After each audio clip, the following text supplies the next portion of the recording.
Ahora es el momento de pasar a otro lujazo, a Elena Alfaro. Ella es una experta en transformación emocional y sobre todo es una persona que lleva muchos años ya hablando, pensando y compartiendo sobre Customer Experience. Vamos a disfrutar de ella.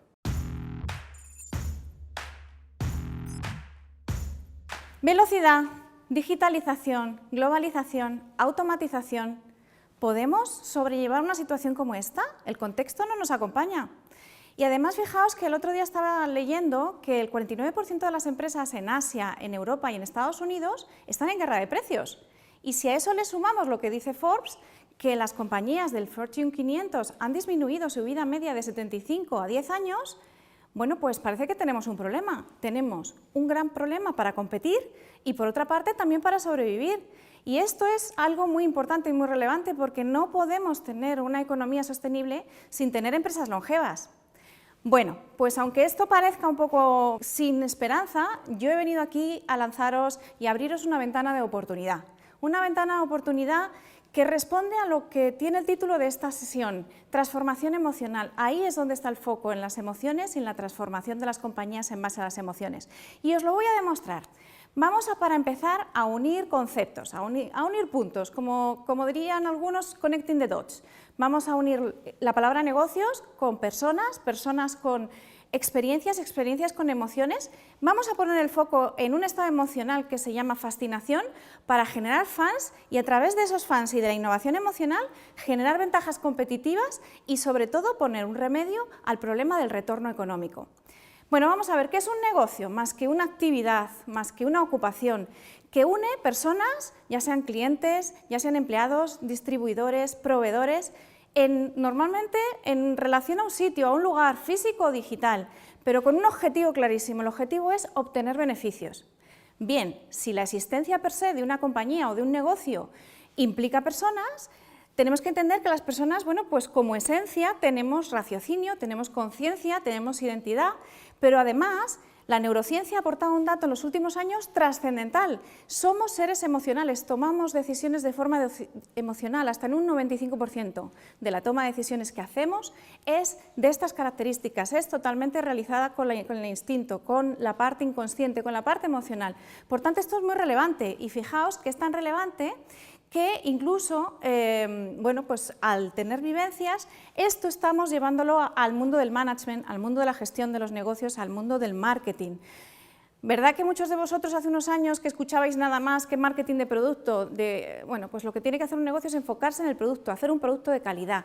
Todo estaba enfocado en lo que yo llamo el product centric. Ahora mismo no, ahora mismo estamos oyendo hablar de ponernos en los zapatos del cliente. Estamos hablando de pensar en el cliente desde el punto de vista psicológico, pensar en la venta no en términos de, oye, tengo un producto, ¿a quién se lo vendo?, sino ¿cómo puedo ayudar a mi cliente? Bueno, habéis estado escuchando en los últimos años hablar mucho de experiencia de cliente y de hecho ya no solamente es que haya muchas compañías que se están dedicando a esta disciplina, sino que incluso están surgiendo asociaciones. Una de las más conocidas es la Customer Experience Professional Association, que es la asociación de profesionales de Customer Experience en Estados Unidos. ¿Y cómo define la experiencia del cliente?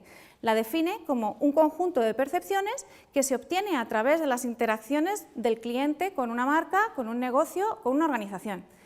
Esto me diréis, jo, qué conceptual, ¿no? Bueno, me gustaría hoy aquí arrojar un poquito de luz. Realmente voy a hablar de la experiencia del cliente como la suma de 3 factores. Quedaos con ello, es muy relevante, vamos a poder analizar cualquier negocio en base a estos 3 factores. El primero es el logro del objetivo. Cualquier cliente, cuando en un momento dado está pensando en una necesidad, está orientado a un objetivo, a lograr algo. A continuación, el siguiente factor sería el esfuerzo. También, como seres humanos, intentamos obtener las cosas con el menor esfuerzo posible. Y, obviamente, el tercer factor tiene que ver con emociones, porque al ser emocionales siempre hay emociones en cualquier entorno de consumo. Pues fijaos bien, porque la mayor parte de las compañías hoy en día, incluso las que admiramos más de la economía digital, están focalizadas en 2 factores de la experiencia del cliente. El primer factor es el logro del objetivo, es decir, es darle al cliente lo que quiere quiere, lo que busca. Y el segundo factor está vinculado al factor del esfuerzo. El esfuerzo tiene que ver con dinero, el esfuerzo tiene que ver con tiempo y el esfuerzo tiene que ver con energía. Y si lo pensamos, la mayor parte de las ofertas que encontramos en el mercado están focalizadas en esos dos factores y no tanto las emociones que se producen en el momento de consumo y muchísimo menos en cómo podemos construir vínculos emocionales a raíz de estas interacciones. Fijaos, os voy a poner un ejemplo que os va a sonar muy conocido. Yo busco un libro y bueno, pues tengo una compañía que me ofrece a nivel de esfuerzo la solución perfecta. Es decir, Amazon me ofrece ese libro a golpe de clic, sin prácticamente necesidad de energía, me lo ofrece en un tiempo adecuado y al mismo tiempo me da a un precio razonable. Todo ello con una emoción que no es negativa, que es positiva, el resultado, la experiencia de Amazon.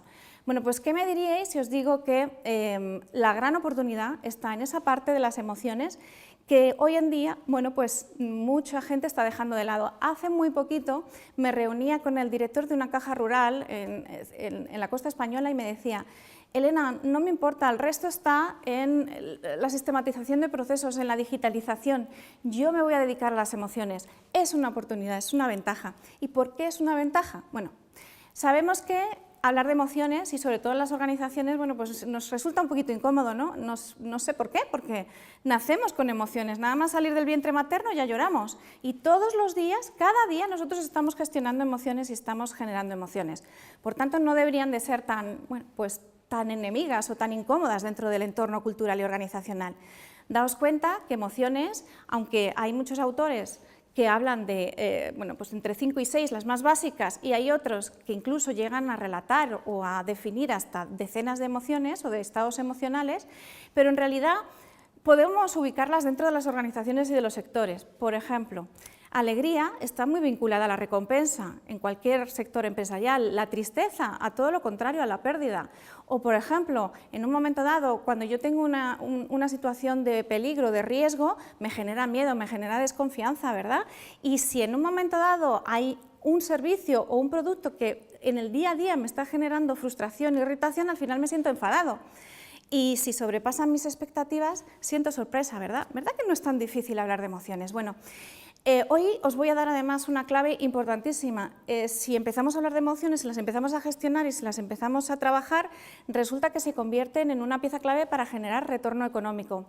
Tuve el placer de trabajar hace, bueno, pues ya bastantes años con el catedrático de la Universidad de Michigan, Klaas Fornell. Klaas Fornell ha sido la persona responsable de indicadores como el índice de satisfacción del consumidor americano o incluso fue el precursor del índice de confianza. Fijaos que él estaba creyente absolutamente en la importancia de las emociones, hasta tal punto que creó un sistema, un fondo de inversión para invertir en compañías que subían la satisfacción de los clientes y desinvertía en aquellas compañías que no apostaban por la satisfacción de los clientes. Bueno, lo primero es que puso un dato encima de la mesa. La vinculación emocional genera valor económico. Un 1% de mejora en la vinculación emocional genera un 4,6% en el valor de mercado de un negocio, de una compañía. Fijaos qué importante, ya le estamos poniendo dinero.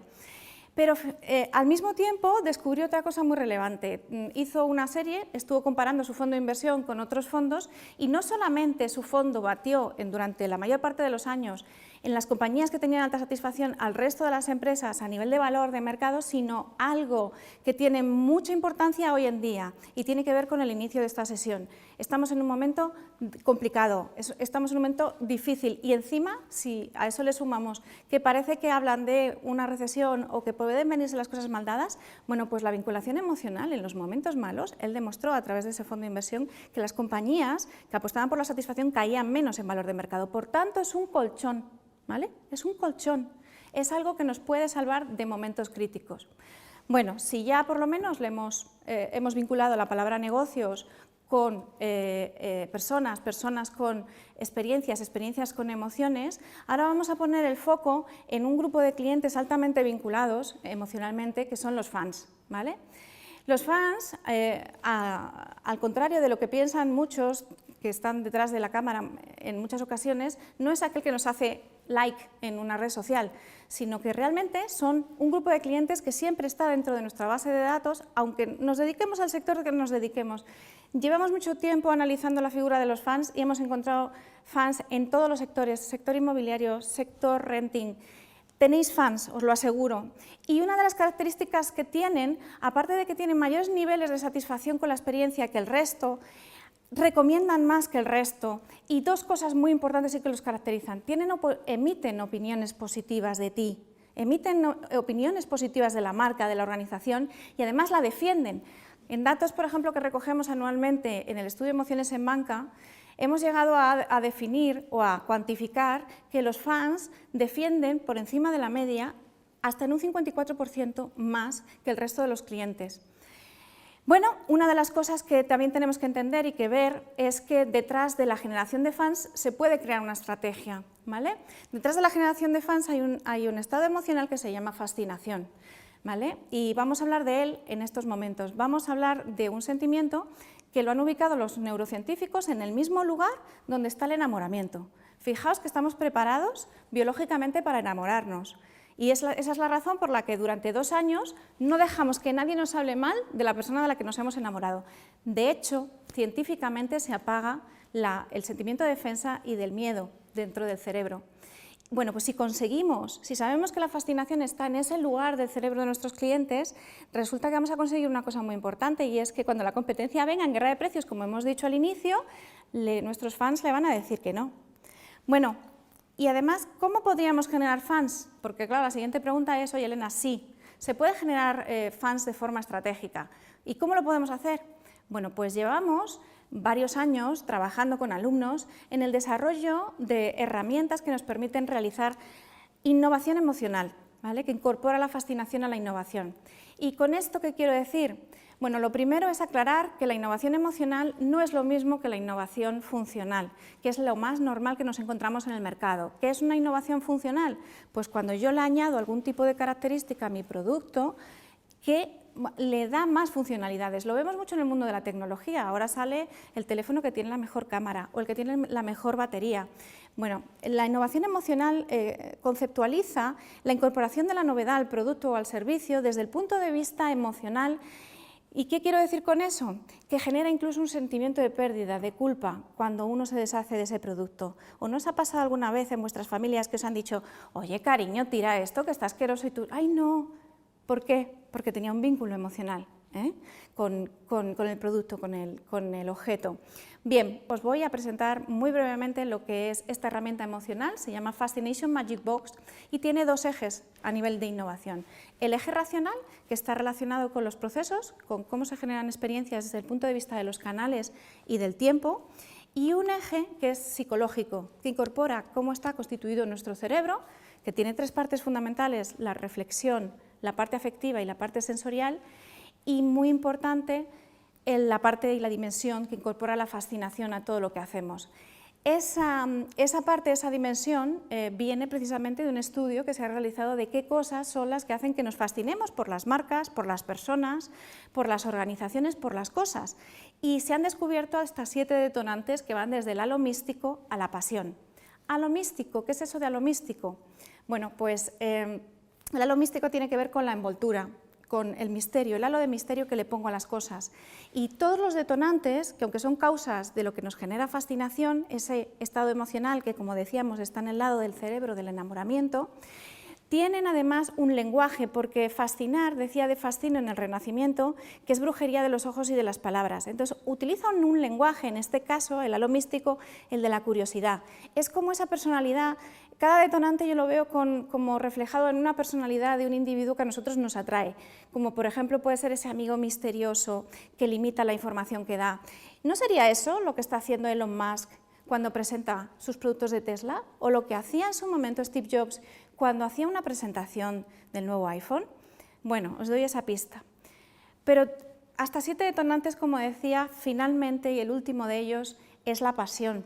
Y la pasión es un detonante de la fascinación que utiliza el lenguaje de la expresividad y se refleja como la personalidad de ese amigo positivo, ese amigo que es experto en las relaciones personales, ese amigo que es expresivo. ¿No sería la clave de éxito de un ING Direct que ha conseguido ser líder del sector al nivel de fans y que lleva creciendo sin necesidad de comprar otros bancos durante años? Hemos vinculado la palabra negocios con personas, personas con experiencias con emociones, emociones con fascinación, fascinación con la generación de fans con la innovación emocional. ¿Para qué? Para deciros que hay una ventana de oportunidad, que no os olvidéis, que las emociones están ahí, que han nacido en el mismo momento en que nosotros nacimos. Por tanto, hay todo un mundo de posibilidades y os invito a que las explotéis. Os invito a Fansinology y bienvenidos a la transformación emocional.